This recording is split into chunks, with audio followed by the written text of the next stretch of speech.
आणि पिल्लूनी नाही का भाग घेतला होता मॅरेथॉन स्पर्धेमध्ये, आता घेऊन गेलो होतो.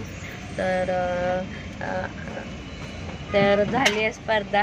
तर दादा पिल्लू खूप पळाले, मस्त पळाले होते. खूप मुलं पळाले, खरंच खूप छान मुलांनी भाग घेतला होता. खूपच मुलं होती आणि सगळ्यांनी खूप छान पळाले. बघा अण्णासाहेब पठारे यांचा वाढदिवस होता, त्यामुळं त्यांनी मॅरेथॉन स्पर्धा ठेवलेली होती. त्यामध्ये पिल्लू आणि दादा पण भाग घेतलेला होता. तर खूप छान पळाले दोघं पण. आणि दादा 12वा, पिल्ल्या 14वा आला, पण 4च नंबर होते तेव्हा, तेच बक्षीस होते. तर काही हरकत नाही, कारण खूप पळाले, हे खूप महत्त्वाचं आहे मॅच आमच्यासाठी पण.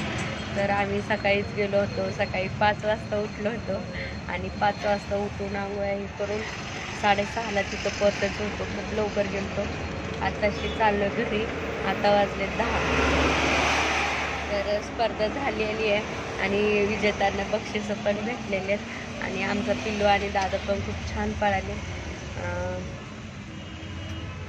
आणि कुणी दिसलं ना ओळखीचं की बोलायला शब्द सुचत नाहीत, असं होते.